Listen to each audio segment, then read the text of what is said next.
When five infamous bikers confronted a lone boy at a roadside cafe, they thought they'd found an easy target. Instead, they came face to face with a former Army Ranger, someone who would not only alter their lives but also shift the entire dynamic of their town. What unfolded that evening would be seen millions of times online, spark a movement of unity, and prove that the toughest battles often occur in places we least expect. Elijah Carter adjusted his hoodie as he sipped his soda in the familiar booth by the window at Mayfield Cafe. The soft chatter around him was soothing, an escape from the chaos outside. At 16, Elijah didn't look like much to most people. His wiry frame and humble presence didn't hint at the years of relentless training he'd undergone as part of the youth division of the Army Cadets program. The small silver pin on his jacket was the only visible token of his achievements. "Here you go, Elijah," said Miss Hattie, the elderly owner of the cafe, placing a plate of fries on his table. She'd known him since childhood and admired his quiet dedication to the local community center. "How's that training program of yours going?" she asked. "Pretty good," Elijah replied with a small smile. "Got 2 new kids interested in joining. It's nice to see them find something to focus on. You're doing good work, honey. I don't know where this town would be without you, keeping those kids on the right path," Miss Hattie said warmly. The bell above the door jingled, and the atmosphere in the cafe shifted.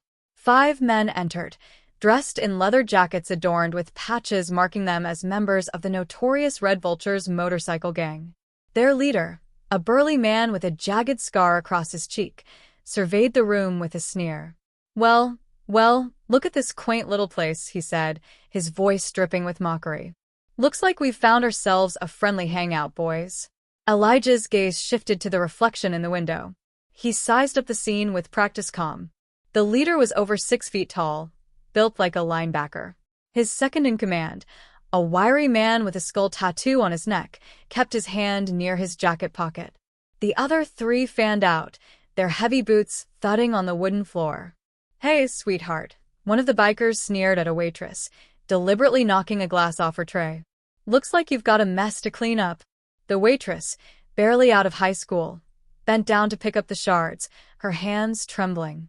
A mother sitting nearby, with 2 young children, started gathering her things, trying to leave quietly.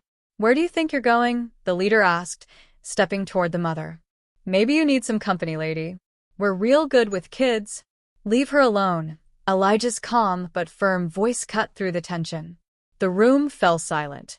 The leader turned slowly, his eyes narrowing as he fixed his gaze on Elijah. "What's this?" "The kid wants to play hero," he said, walking toward him. "You got a problem, boy." "Actually, I learned a thing or 2 about problems," Elijah replied, standing up. "One of them is knowing when to back off."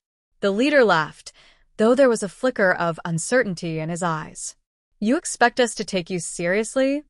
"You don't have to take me seriously," Elijah said. "But you do need to let these people leave now."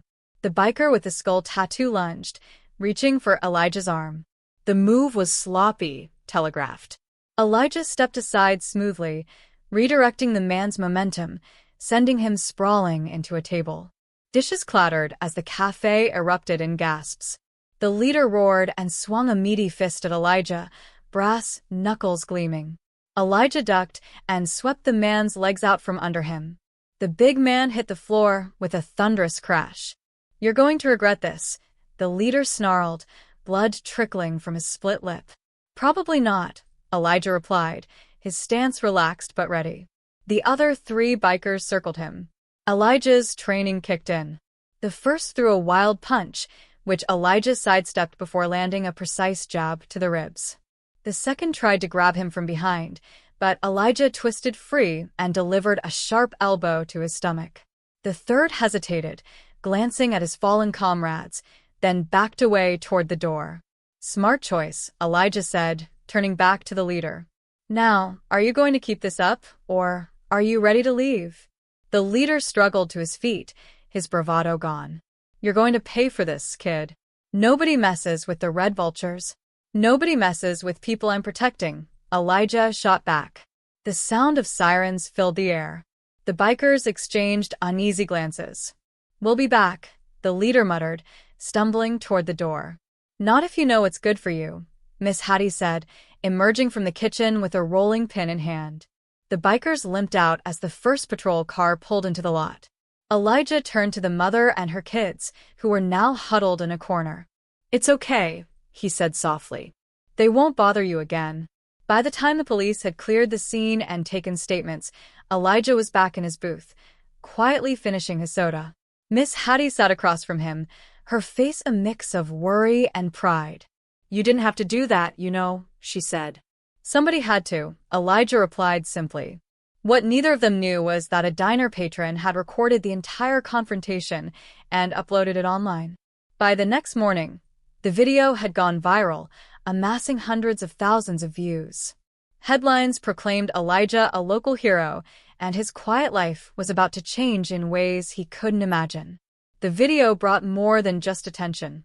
Veterans groups, community leaders, and even local motorcycle clubs reached out, inspired by Elijah's bravery. Within days, the community center where Elijah volunteered was overwhelmed with offers of support. Local bikers, once rivals, began showing up, asking how they could help. "I didn't sign up to be famous," Elijah told Miss Hattie one afternoon as the cafe buzzed with reporters and curious onlookers. "It's not about fame, honey," she replied. "It's about showing people what's possible when you stand up for what's right." The red vultures hadn't been seen since the incident, but Elijah knew it wasn't over. Sure enough, a week later, the leader, now wearing a sling, showed up at the community center. "We need to talk," he said, his voice subdued. Elijah nodded, leading him to a quiet room. Over the next hour, the man, whose name was Travis, shared his story. He'd served in the army years ago, but struggled to adjust to civilian life. The gang had given him a sense of belonging, but now he was questioning everything.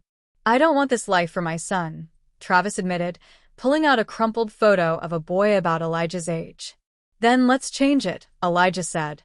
With Elijah's help, Travis and several other gang members began volunteering at the community center.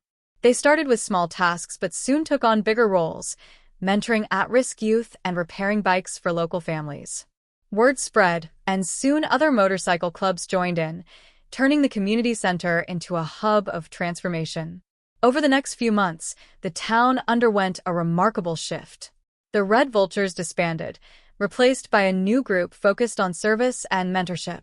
Elijah worked tirelessly, organizing programs that brought people together, from bike repair workshops to neighborhood cleanups.